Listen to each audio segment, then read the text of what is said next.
Thank you. Thank you. And I see some familiar faces, so believe it or not, I have a script and I always pretend I'm going to use it, and I never do. I kind of go veering off into the tall grass here.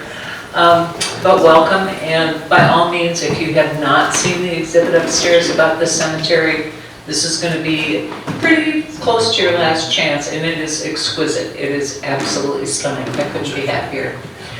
But one of the offshoots of that research is finding Wonderland Park stories. And Wonderland Park is just down the block from the cemetery where I do research. It's on Lake Street and runs from 31st to about the alley between 32nd and 33rd Avenue South. If you go to the intersection today, you're going to see a Walgreens store, and across the street you'll see a McDonald's. So it's changed quite a bit. But it was open from mid-May, basically, well, and sometimes even later, more like Memorial Day or Decoration Day as it was called back then, until mid-September. And it was only in operation for about 6 years, from 1905 until 1911. And this is an artist's representation of it. The little street with those funny little streetcars down on the left, that's Lake Street. And the wider dirt road there is 31st Avenue. This is very much an artist's rendering. Because if you look at trolley car parks in other parts of the country, you're going to see the same postcard. They just call it something different, you know? And notice the name of it is Twin City Wonderland. I found the architect's plans for these buildings at the University Archive, and we had the devil's own time because silly us, we were looking under W for Wonderland, and it was filed under T for Twin City, but we found it. But that's basically what it looked like, and notice Lake Street and 31st are dirt roads. So I'm going to pose two questions for you. Who was the first person in your family to fly in an airplane? I'll come back to that. And how many crayons were in the box when you started school? This is a little bit like guessing your weight at the state fair, right? And the big one, this came on the heels of the Lewis and Clark Exposition, the St. Louis World's Fair. So, you know, Judy Garland, Meet Me in St. Louis. This was what this was about. That was in 1904. And World's Fairs are obviously quite a bit different than something like Wonderland. Wonderland is even different from the Minnesota State Fair, which focused, certainly at that time, much more on agriculture. The World's Fair was basically telling the rest of the world that America was the greatest place you could possibly ever be. And county fairs, which celebrate whatever's going on in their county. But in 1904, they popularized, didn't necessarily invent, hamburgers, hot dogs, ice cream cones, what they called fairy floss, we call cotton candy, Dr. Pepper, and pity the poor kid who got a bag of puffed wheat, right? Seriously, Mom, what are you thinking? But here's another challenge for you. When you look at things like mustard jars and ketchup bottles, look at the year they were established. And one of the, that's kind of when this stuff was invented to go in your hamburgers and hot dogs. And one of the other, although it came from an earlier World's Fair, is root beer. Hires root beer, which was basically invented by Quakers to keep people from getting drunk. But traveling back in time, life in 1905, this is the United States. There were 8,000 cars in the entire country, which is good because we only have 144 miles of paved road. 8% of households had telephones, 14% had bathtubs, draw your own conclusions. The average wage was 22 cents an hour, which is about $200 to $400 a year. 95% of births took place at home. I love this one. The population of Las Vegas was 30. That's before Bugsy Siegel and the mob moved in. 6% of the population had graduated from high school. 2 out of 10 could not read or write. There were 230 murders in the entire country and only 8 color crayons to a box. Color crayons had just been invented. They were called chalkless or dustless chalk, right? Makes sense. So here you go. Now, over the years they added, I can give away my age by telling you that I had 48 crayons in a stadium box. That's the kind where they have little tiers. Then they added a sharpener. They've been getting fancier and fancier. And now there are at least 120 crayons to a box. So that's progress for you folks. They're also, for the most part, made in the United States, which is unusual for toys. Whoops. See, I told you, John. I'm not good at clickers. I said, you know, I could mess this up and go in the wrong direction. And also, look at the way people dress. This group happens to be the employees of Donaldson's department store, the old Donaldson's. And they would have like an annual outing. And they had to get all these people to the bus, or to the park on streetcars. Well, I don't know how on earth they staggered that. But look at the way the women are dressed. The men are in suits. They're wearing hats. Everybody wore hats. Working class men wore caps. They wore cloth caps. So you could tell basically what somebody's social status was by the kind of hat they had. And also, they also brought other groups to the park, including the St. Joseph's Home for Children. They would bring orphans groups and various other types of charitable events. And this is basically what it looked like on 20th Avenue and Lake Street. Frankly, it doesn't look all that different when you think about it, but there you go. So the question is, why was this thing on Lake Street? And the answer is public transportation was just coming in. Now, before 1905, if you wanted to go from Hennepin and Lake to 31st and Lake, you had to go downtown.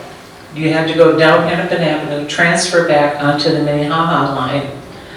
You could not do, there was no straight shot.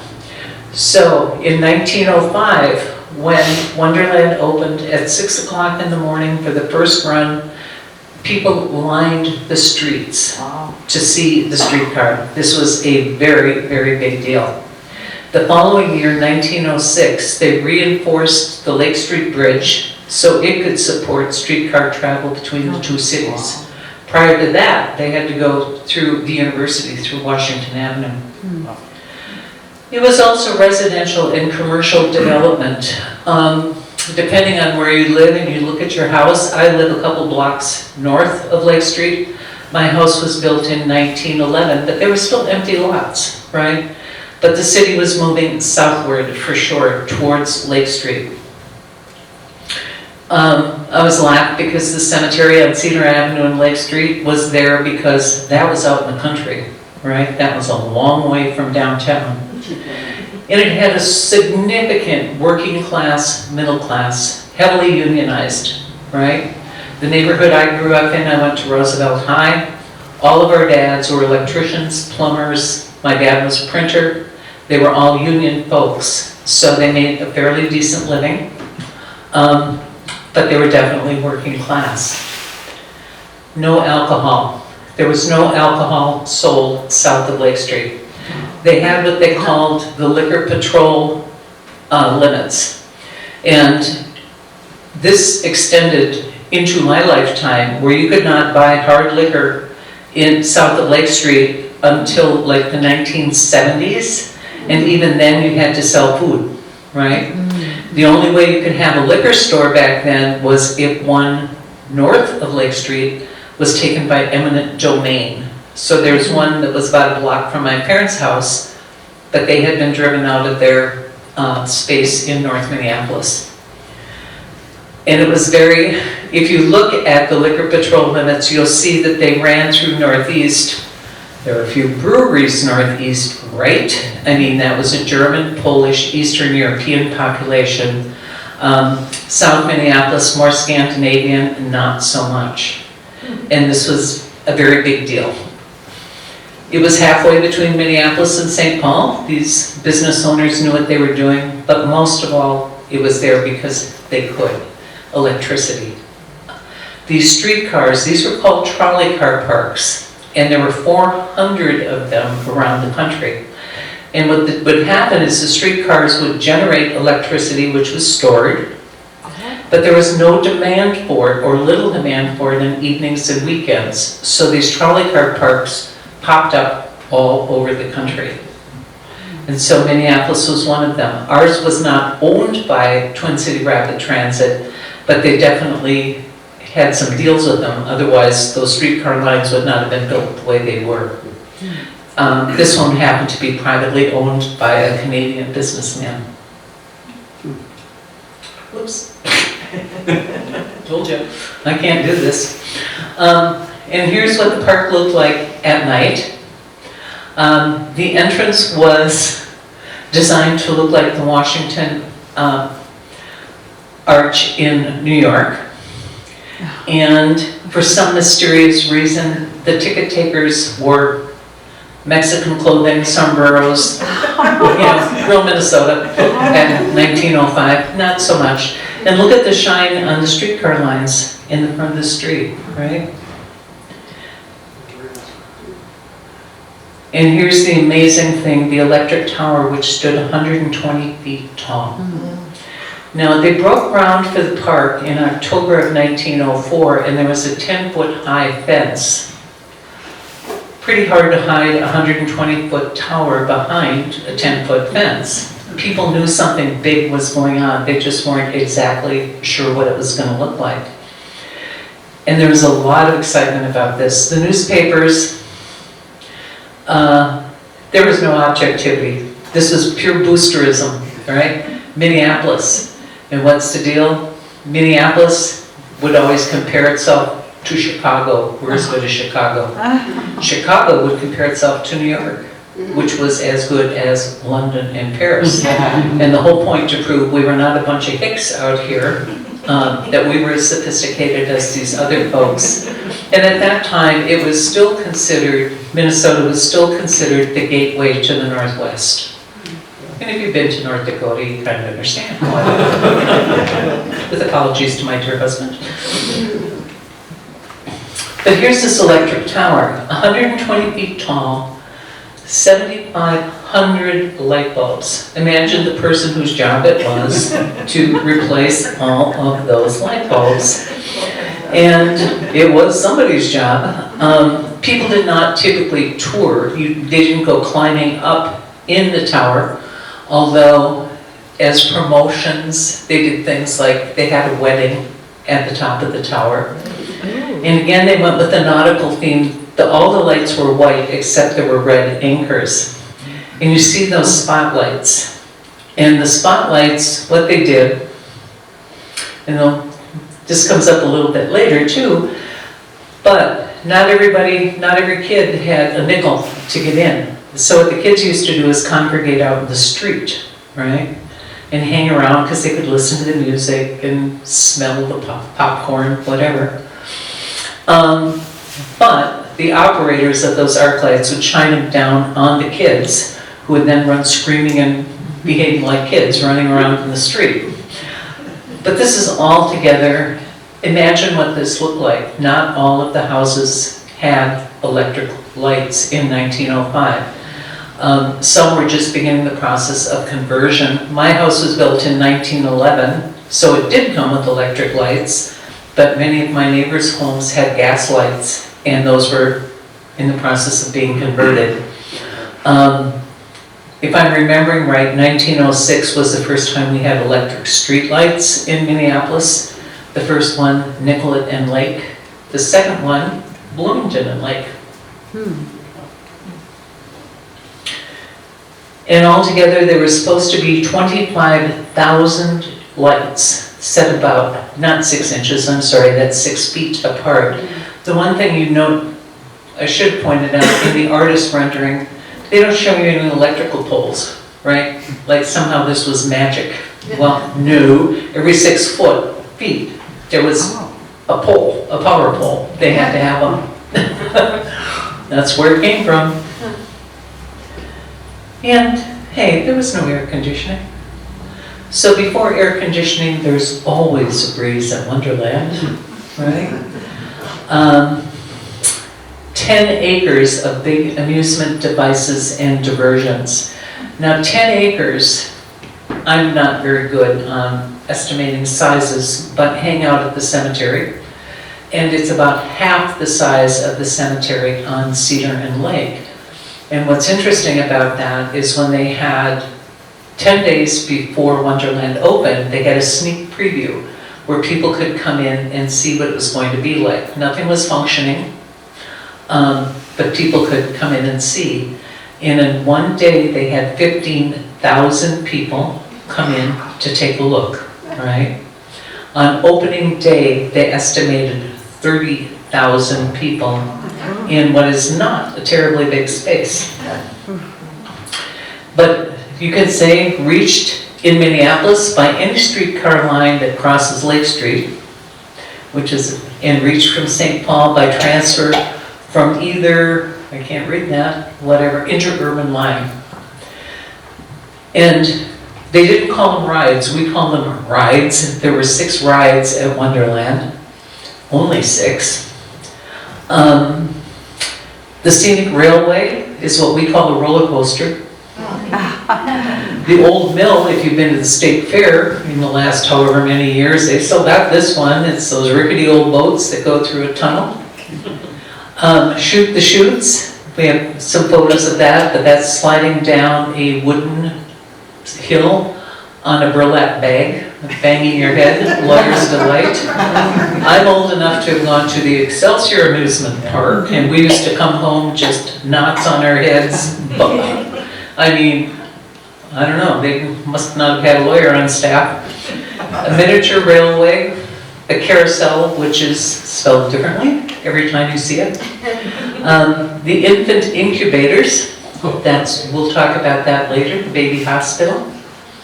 The Fairy Theater was basically a fence with lenses in it, to create optical illusions. They would do these 2-minute plays and you'd squint and look through this hole in the fence and you'd think you were looking at little teeny tiny fairies, when in fact they were just normal sized people.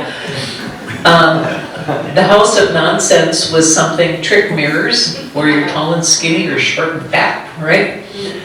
Or the one that I remember, because I think I fell on this one a million times, is when you have boards that look like this and you stand on them, yeah. And the Myth City were these panoramic scenes that were basically lit. They were mostly sort of references to classical mythology, which probably the majority of people who saw them had no clue what they represented. But the whole thing is done with glitter and lights, right? I mean, that's the whole thing. And the Crystal Maze, I mentioned, that's the mirrors and bump the bumps. So every afternoon and evening, it was open from 11 to 1. Did I say that right? Yes. No, 1 to 11, 1 to 11. They had a promenade, which was a 20-foot wide pathway, band concerts, aerial and acrobatic acts, dancing, but no dancing on Sundays. Hello, right? Goes with that liquor thing. Brilliant electric illuminations and fireworks every Tuesday and Thursday night, which would be nice if you didn't have to get up early in the morning and lived within a couple blocks of the place. So, but that was, so here are the amusements and devices. Look in the upper right hand, that is the scenic railway, the roller coaster, which was basically a kitchen chair. Again, I don't think you get away with that today because it doesn't look very safe to me. I don't know about you. The carousel. Oh, this one is to shoot the chutes. We'll see that in a minute. That's fun. And then the thing that looks like a mushroom is airships. Remember those kiddie rides where it was a little airplane on a chain? And this was the biggest deal of all the rides. What? It's a kiddie ride, right? But remember, I asked you, who was the first adult in your family or person in your family to have ridden in an airplane? Well, in 1905, the answer is nobody, right? So this is pretty exciting stuff. And it wasn't ready to be opened when the park opened And every day the newspaper was getting updates, it's coming, it's coming, it's coming. And finally on July, 4th of July, it was there. And 5,000 people standing in line to get on these goofy things. And there were like 8 canvas bullet-shaped things that held 6 people each. And they would twirl you around, and they had a fake rudder so you could pretend you actually had some control over what was happening rather than the sheer physics of it. But remember, Orville and Wilbur Wright's first flight took place in 1903, and it lasted all of about 22 seconds. Right? It was not a flight as we know it. And of course, safety is assured. That was a big, big thing. So that's the reason I asked you. If most of us think back to who was the first person in our families who flew in an airplane, I know in my case, it was my dad during World War II, right? And I think for many people, it's going to go back to the military because people didn't, contrary to what you see in those old 1930s or probably 40s Myrna Loy movies, people were not flying around on prop planes all that regularly. That would have been a real rich person's thing. This one is crazy because here you are in the land of 10,000 lakes, and what do? You build a lake. And what it is, you can see again, almost like railroad tracks, they would take you up to the top, they would be pulled up, and then they'd let you go sailing down into the lagoon and get splashed and wet. And the fun part was that the end of this ramp, it tipped up so that you went skipping across the water like you'd skip a stone. So, yeah, it's pretty cool looking, right? They did a better job of disguising the rails a couple years into it. And again, look at the power poles there. Yeah. See, there they are. It was, of course, since we're the biggest and the best of everything, the longest in America. Doubtful, but hey. 225 feet long by 140 feet high. It cost $16,000, which would today be about $500,000, all right, to build that. And the 2 wooden boats were called the Minneapolis and the St. Paul. Clever marketing there, right? And again, look at the power poles in the background. They're everywhere. And this is fascinating. The merry-go-round really was amazing. It was built by the Denzel Company, and they were considered the premier carousel builders in the world. What they did is they popularized, there had been merry-go-rounds for a long time, but they kind of like the Swedish Dala horses or whatever, you know, where they were real stiff. And what the Denzel family did is they made them look like they were moving. The horses' legs would be in motion, their manes would be blowing back, you know, the tails. And they also introduced all these other animals, giraffes, bears, all that kind of thing. And it was brilliant. This company only built like 4 carousels a year. Now, I found this picture on the internet some years ago, and they were selling off individual Denzel animals. And this little guy would have cost you $75,000 just for a single animal. But they're absolutely stunning. And Denzel family is still in business in Portland, I think, Portland, Oregon. And I contacted them to find out what happened to this one. They didn't know. They still make carousels, but they're not as elaborate. But what's fun about them is they're solar powered. There you go. But again, this is something that people absolutely loved. And hey, it wouldn't be Minnesota if we didn't have a funny little train, although that guy probably had the most boring job in the universe. How many times can you go around in a circle pulling a carload of people? But again, people, you know, we think of these as kids' rides, but when you think about rides in general, there's only so many directions you can go, right? You can go up and down, back and forth, you know. That's it. So you have to be very clever about how you design things. And there you go. There's the roller coaster. You can see down in the lower left, there's the little train going around. If you look off to the right, that's basically the Longfellow neighborhood. Notice anything missing? Not seeing many houses there, right? So this is really pretty much undeveloped land so far between 31st and the river. The little buildings in front of it are a bunch of different types of concessions. There's a little gazebo. And yeah, it's very cool. Of course, it's the longest of its kind in the country, because we're not hicks, we know this stuff. And it made 2 round trips of 3/4 of a mile. It cost $35,000 in today's money, over $1 million to build that. All right. And I have not been, I have to admit, what's the new park? Meaning like 50 years old. I haven't been to one. I did go to the old Excelsior Amusement Park, and they always hauled us out there as kids, and the trick was how many times could you go on the roller coaster without getting sick? And it was quite a competition for that.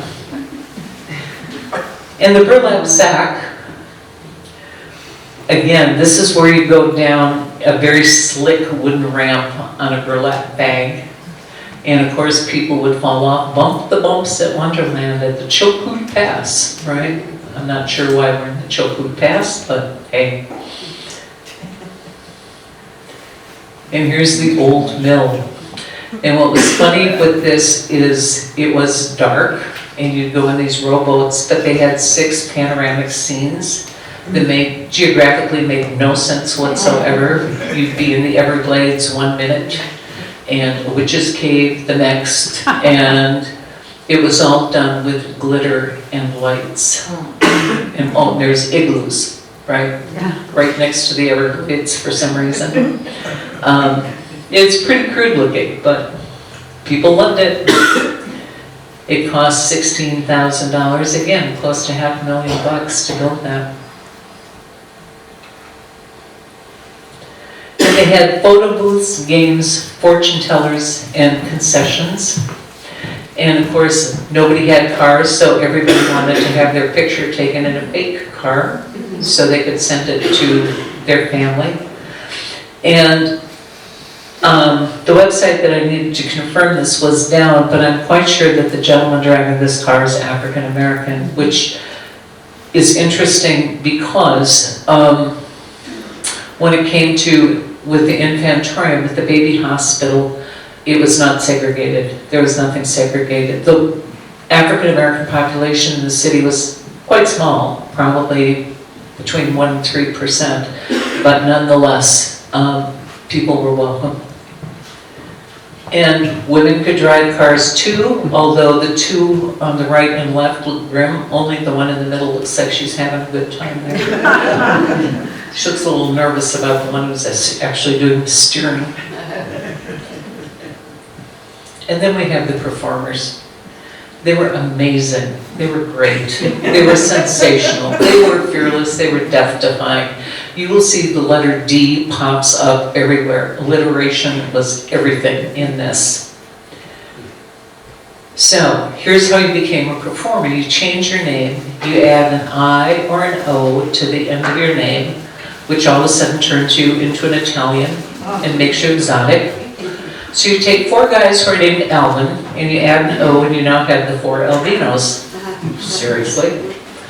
And Eric Weiss, a Wisconsin native, took the name of his favorite French magician and added an I, and turned himself into the great Houdini, right? So play with that. Take one of your names, add an I or an O, and you too can be a circus performer. And here are the other great names. Duval the Human Rocket, who did Slide for Life. Daredevil Dash, who did the Dip of Death. I told you about the D's. Diavolo, who looped the loop. The Fearless Freds doesn't really kind of have that good ring to it, but there you have it.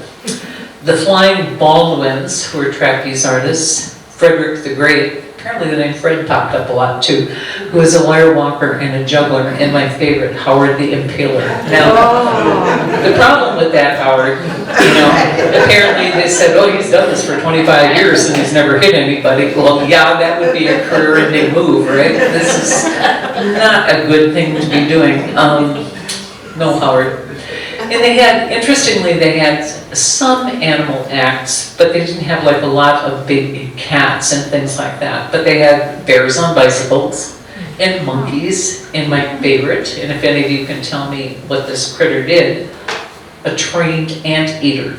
Now I don't know what you can train an anteater to do. Singing and dancing don't seem to be part of the picture, right? But they had those. And high divers, people were big into jumping off things, everything from the tower to, they constructed a ladder in the lake, a 110-foot tall ladder with lights on it, and Strahl, his name was Strahl, he was the opening act. They changed the outdoor acts every 2 weeks, okay? So there were roving bands of performers that just went from city to city and did their thing. Now these would be free because you can't really hide them, right? So once you paid your 10 cents, you could see the outdoor acts. You had to pay separately to go on the rides and certainly to buy concessions. But they also used to promote these things with soap wrappers. If you bought Palmolive soap and had about 3 wrappers, you could get into the park for free. Those paper bands on cigars, that was another one. So there were all manner of ways you could sneak into the park, and then they would charge you for other things instead. But they were big into human rockets. I don't know what the thing was with human rockets, but everybody was a rocket or a comet or, it was pretty funny.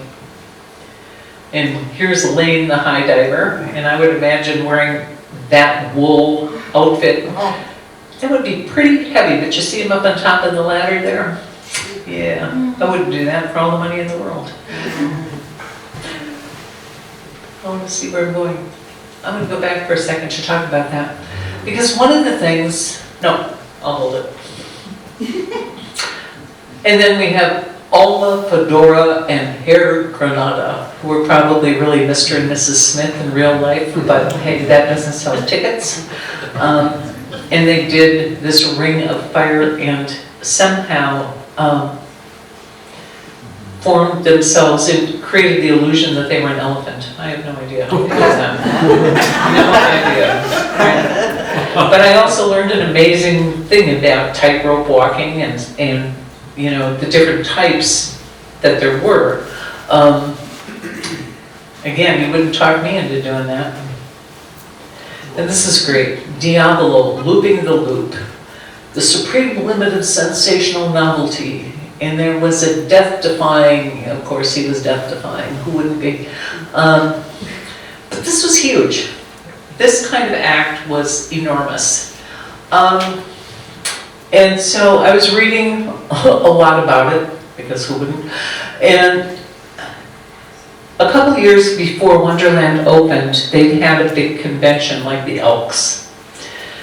And they were trying to do Loop the Loop. And the guy who did it got injured. So they were offering people money who would be willing to do this. And people would be splat, splat. But they offered them a lot of money. And remember, annual income is $400 a year. Somebody offers you $250 to break your neck on a bicycle. You might take your chances. By the time Wonderland opened, they perfected it. They could do it.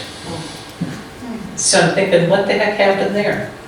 So I called my nephew, who happens to be a physicist, and said, so, what happened? He said, they probably figured out you needed a longer ramp. It's like, you need a good head start to make it all the way around. So this is the ad for it. Now, upcoming is the reality of it. See that guy with the funky little ears? That's the Diabolo himself, right? In the age of Spider-Man, this guy is pretty sad looking, right? And I don't know how they got that picture with him. I'm suspecting that that's kind of artificial intelligence of that era then. But yeah, you can see why people got injured doing this stupid trick. But that's a real guy. He was famous. He made himself a lot of money doing it. And look at the biceps on Madame Zamora. This woman, seriously strong trapeze artist, wearing that goofy, fluffy hat. And this makes no sense to me whatsoever. Why?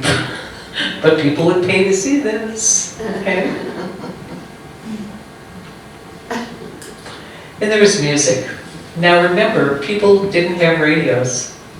They didn't have television. So if you lived within a couple blocks of Wonderland and it was a warm summer night, you could open your windows and have your own band concert, right? And the German Cadet Band, if you've seen The Music Man, Harold T. Hill, that's what this was. These were kind of street kids. And the Journal bought them uniforms and instruments, and they became very well known. They actually played nationally, and you can see them in that little gazebo. But you know, not everybody loved Wonderland. I just happened, somebody told me about this, I didn't know it, but I found depositions, like 60, 70 depositions from a court case. Elam Presbyterian Church took Wonderland's owners to court because it was open on Sunday, and we had closing laws. The only thing that was supposed to be open on Sundays were things like drugstores, things where you needed emergency stuff, but you couldn't do frivolous things, although people tended to make an exception for the Nicollet Ballpark, right? Because it was a violation of the Fourth Commandment, which, during the Territorial Pioneers' days, became encoded in law. It really, Elam Presbyterian Church was right. It was illegal what they were doing, but of course people didn't much care anymore. And Elam was actually an offshoot. Their mother church is Westminster Presbyterian, but they don't have anything or much, nothing about this case in their files. It was kind of like, what? And frankly, the minister was something of a crackpot, as near as I can tell. People didn't stay in his congregation longer than 6 months or so, all right? They kind of moved on very quickly. So there was something kind of unusual about him. But the church was right. It was, what they were doing was illegal. And one of my favorite characters of Minneapolis history that somebody, not me, somebody needs to write a book about is the Reverend G.L. Morrill, as in Morrill Hall, but not related. Reverend G.L. Morrill was a major lunatic. If you do a search on newspaper.com or any of the others, his name comes up 10,000 times, at least. And what he did, he was everywhere. If two people were standing on a corner, you were going to get preached at. If you went to the Nicollet Ballpark, he was out on the pitcher's mound, right? He married people, he gave them green stamps to encourage people to get married. And so he took it upon himself to scout out Wonderland Park. But of course he loved it because here was another opportunity where he could badger people.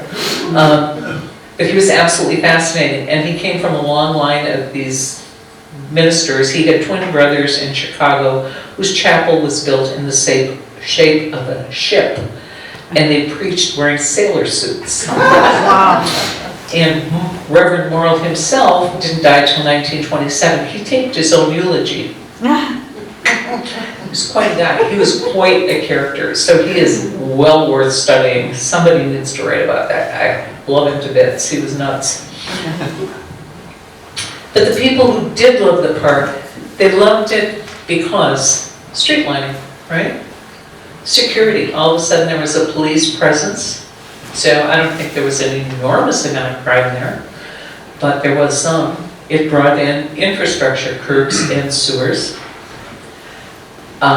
paved the streets, extended the streetcar line, and built platforms for disembarking. Now, what?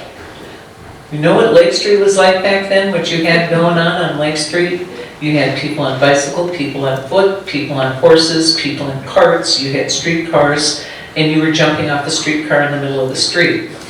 I cannot tell you how many skull fractures we have seriously buried in the cemetery. Yeah, so this was not a small thing, right? And they loved the music. Back up. Okay, so I told you about the searchlights and the people who hated it. I've read their depositions. And one of them happened to be the mother of 5 children, 5 girls. She was a 37-year-old widow. Her husband died in a smallpox epidemic. And they lived a block and a half from the park. Remember those kids out standing in the street, running away, squealing when they got the light shined on them? I mean, here she is, a single mom now with 5 teenage-type girls. And boy, she hated the park. And you can sort of understand from her point of view why this was pretty scary stuff, right? But other people loved it. And the trick for the owners, as it changed each year, was marketing, right? You had to keep enough stuff that was familiar, but you also had to introduce new stuff. So each year they had kind of a theme. 1906, one of the things was dirigibles. And there was a thing where they were going to fly this dirigible from the park down around City Hall and back to the park, which City Hall was the tallest building at that time, and that would have been cool, except they ran out of gas right around Park Avenue, and they had to borrow some from somebody to get back to the park, right?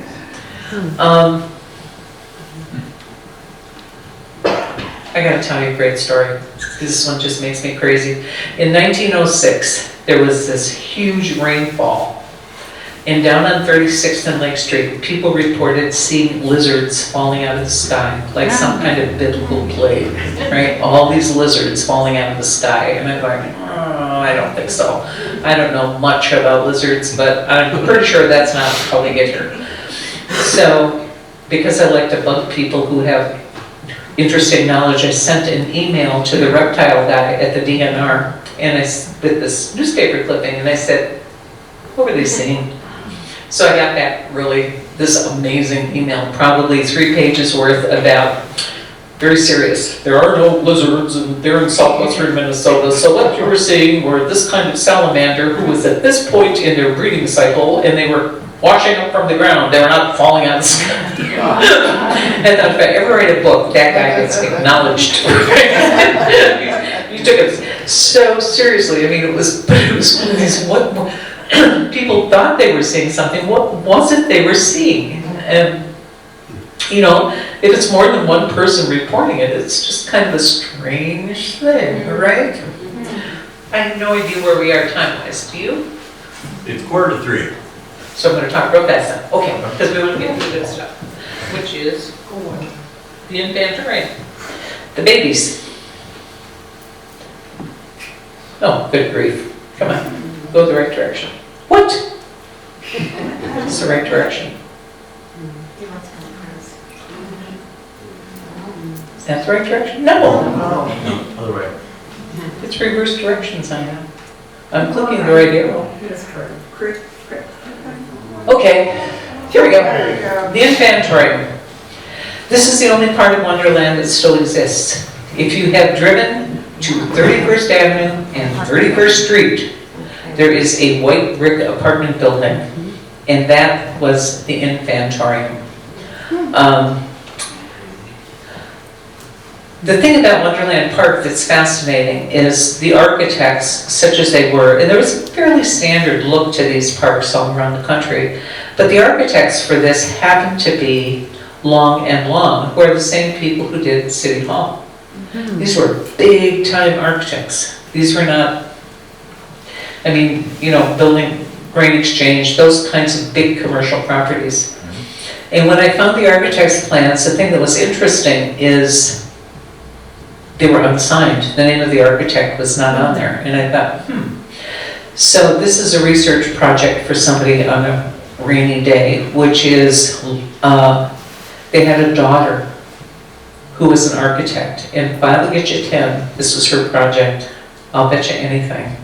But need to prove it. The fact that I believe it doesn't make it true.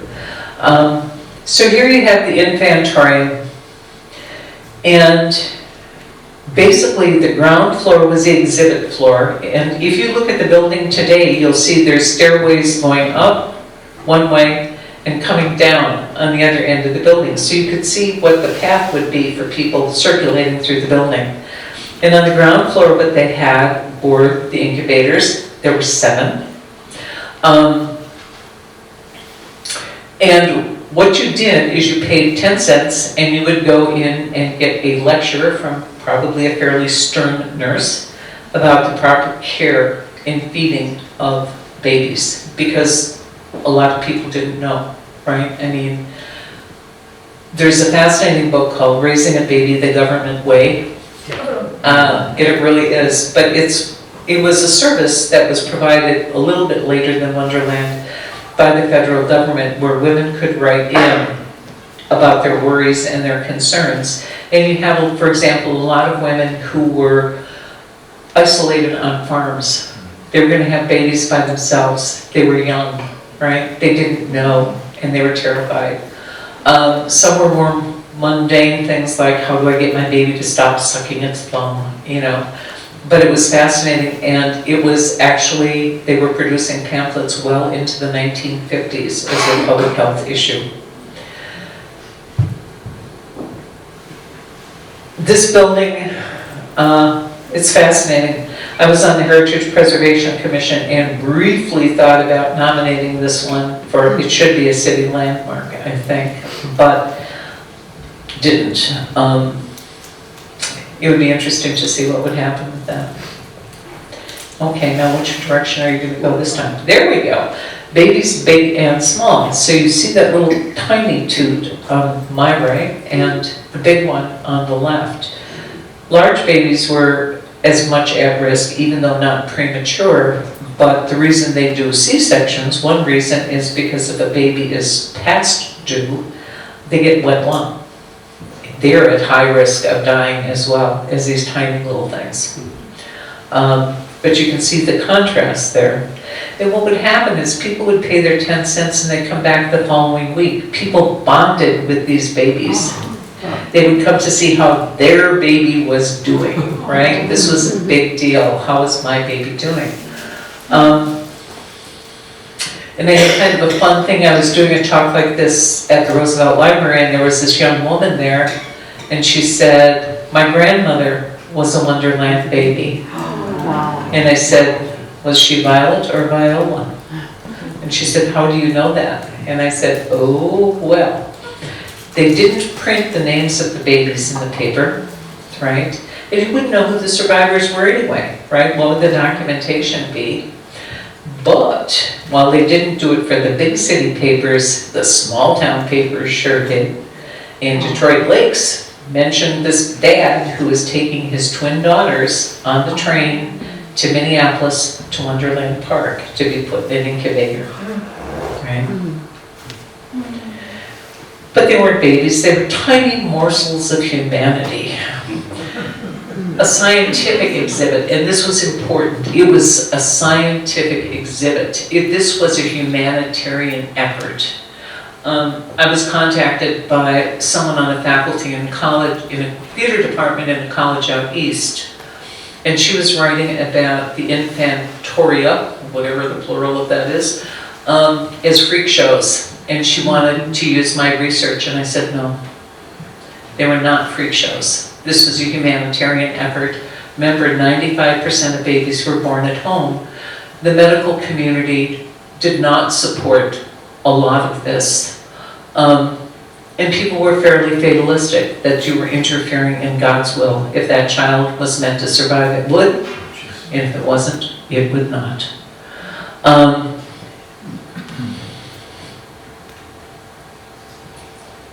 twins and triplets were especially at high risk, right? As they are today, they're at somewhat greater risk than a single birth.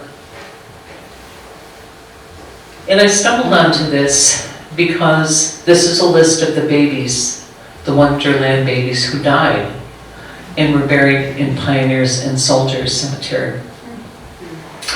And what was interesting is I was typing up in a fit of madness 22,000 records and stumbled onto this little baby named Paul Ash because I was going alphabetically, and it said cause of death, premature, place of death, Wonderland Park. And I thought, this mom must have had a miscarriage, right? Well, then I get to baby boy Bear, and I'm going, premature, Wonderland Park. There's more to this story than I was imagining. And you can see basically when they died. Now, the infant mortality rate was horrendous back then, absolutely horrendous. There was no neonatal care. There weren't even maternity wards in hospitals. So I was thinking about this and these parents and how much they must have wanted those children to do something this strange. I mean, I don't care who you are, this is a peculiar thing to do, to take your child to an amusement park. And because I'm a worry wart, I tracked all the families to see what happened, hoping that this was not their only child that they'd lost. And good news is, no. What was typical is, one of my favorite families, third from the bottom there, the baby boy of Axel Severin. The mom, Matilda, was 48. So she was a pretty high risk for having a stillborn baby. And baby boy Bear, his mom was 17. She went on to have 6 more children. But the reason I'm so fond of Axel, because he and Matilda already had 6 adult children, or 6 older children surviving when they did this. So I'm thinking, you know, they were really committed to having this child. But then I was thinking, how on earth do people know to do this, right? I mean, it's true it was in the paper, but yeah, come on. Well, guess what Axel did for a living? He was a streetcar driver. Well, that'll get you 10. He was on the Lake Street line, don't you think? So these are the babies. They're not buried together. None of them has a headstone. So they're scattered throughout the cemetery. What is that? And there's the Infantorium today. Well, this is actually a couple years ago. When I took this picture, the guy who lived across the street came running out of the house and went, "Did you know there used to be a baby hospital?" And I'm kind of like, yeah, that's kind of why I'm here. But it is a cool thing. I mean, it's really fascinating. But even today, people did not like Martin Cooney. There was a book written about him within the last couple of years. Martin Cooney was a German doctor who did not invent the incubator, but he popularized it by taking it to the people, because he firmly believed that a child fed appropriately, kept warm, hygiene, was going to survive if the baby weighed like 3 pounds. Under 3 pounds, you were entering freak show territory. And remember that 1904 St. Louis World's Fair? They had a commercially run infantorium where over half the babies died because of unsanitary conditions, right? It was not run by a medical community, although they paid a doctor to pop in occasionally. Their babies died until it was taken over. It became such a scandal. And Martin Cooney, the man who popularized this, he was not involved with that. He is unpopular in some circles to this day. I found an article about this on the National Institute of Health website prior to Mr. Trump, that said Martin Cooney invented the incubator. He didn't. He never said that. Other people said that he did, but he never said that. And they said he got rich. Well, he wasn't poor, but he did not get rich. Come on, 10 cents a baby plus you're paying for paid nurses, other paid doctors to come in. So he was associated with this one. He made a site visit, but he did not own it as such. So I emailed the author of the paper and said, hey, could you tell me your sources? And he said, I'm sure it's in the footnote. And I thought, no, I'm one of those geeks who reads footnotes. I love footnotes. I'm all about footnotes. And they don't like it. And I think there are a number of reasons. Partly, he was unorthodox. I mean, clearly this was an odd thing to do. The one thing he could seriously be faulted for, I think, is where are his records? He did own an infantorium at Coney Island that was open until the late 1940s. Around the country, something like 85,000 children were treated in these. There was a big one in the 1933 Chicago World's Fair, and it was the second biggest attraction. The first biggest attraction was Sally Rand, a very famous fan dancer. So, you know, So that's how that worked. There's also suggestions that there was more than a whiff of anti-Semitism about this. He was Jewish. But the record keeping, that's probably a legitimate concern. So I did some kind of mathematical calculations and then figured out, okay, the park was open from May until September, and there's 7 incubators, and figure an average day. And I went and I looked at all the death certificates, because I didn't have names, to see how many died at Wonderland Park, and did some calculations, because he was claiming an 85% success rate. By my calculations, he was exactly right.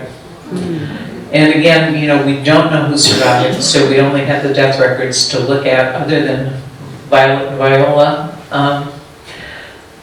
But it's a fascinating story, and it truly is a humanitarian story. There was one nurse in Mankato who, Marion Savage, which became Cargill, I mean, the question is what happened to the babies that weren't born between May and September, and the fact is, they probably died, right? But there was one nurse in Mankato who was having none of it, and she approached Marion Savage and borrowed a chicken incubator to save a baby, right?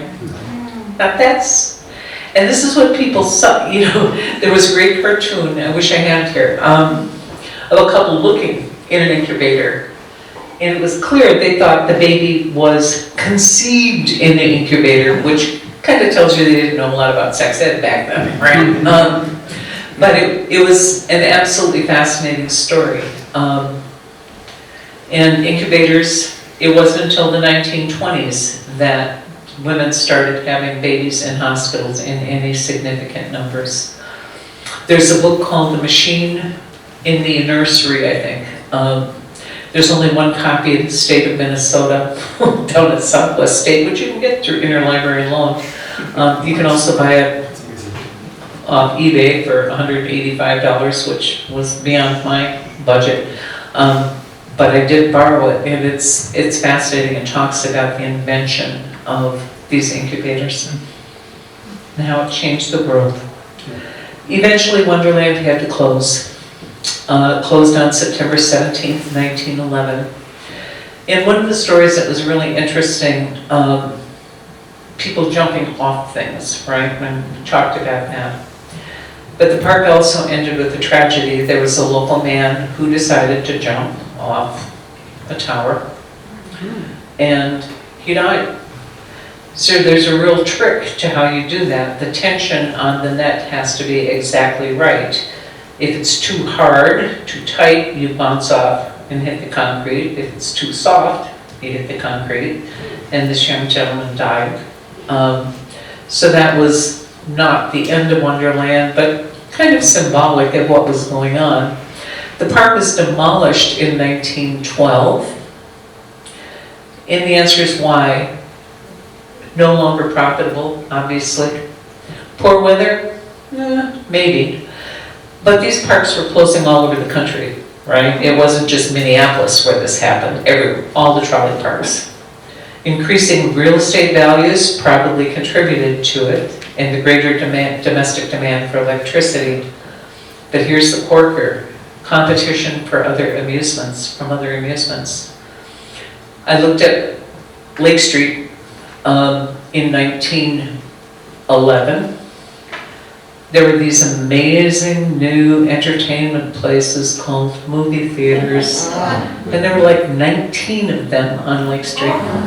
And all of a sudden you had people who had cars and could get more places. The three big tourist attractions, if you will, were Minnehaha Falls, Nicollet Ballfield, and Wonderland during this period. There were also parks, one on Big Island out in Minnetonka, and Wildwood in White Bear Lake. But they all paid more or less to the same fate. It was just, again, the trick, having something familiar, but introducing something new was the real problem for the people who owned them. And here you have opening lots. They broke it all up into individual lots and started selling. So that is called the Wonderland addition to the city of Minneapolis, if you look at people's real estate abstracts, right? I think, is that my last slide? Oh, yep, okay. Got to do this. Got to put on my glasses to do this part. Either I have to type with bigger print. But there was a reporter who wrote about the end of Wonderland. And this poor guy, he was heartbroken, absolutely heartbroken. I don't have my glasses, okay, I won't take it now. But basically, what he was talking about, Wonderland is gone. Its acres will soon be reduced to the characteristic ugliness of vacant lots, which the enterprising agents will assure homeowners are well worth all they will ask for them. One thing is certain: the members of the gardens will try to, I'm going to skip back because I can't read it that well, but basically that people would be finding coins, and you know, you'd be out there with your metal detector in your backyard and finding all the school stuff plus the perennials. But the thing that was so funny is he ended it, "Sic transit gloria mundi, thus passes the glory of the world." Well, it's only there for 6 years, people. Come on, you know, it's like, but it was an absolutely amazing thing. And it's hard for us because we live in a more, you know, I mean, I don't know, kids with artificial intelligence and all of the things that they have available to them now would find it all that exciting. Although I think rides, the potential for throwing up on the roller coaster probably still happens. But kids are different. You know, see, I was holding it upside down. That's why I was going the wrong way. Okay. So here's my contact info. And if you have questions, knowledge, and or anything about Wonderland, or certainly the cemetery, feel free to contact me.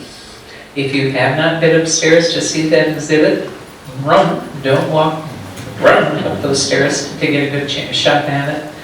And time to thank everybody from the Hennepin History Museum for the opportunity to be here today, but especially for the beautiful exhibit.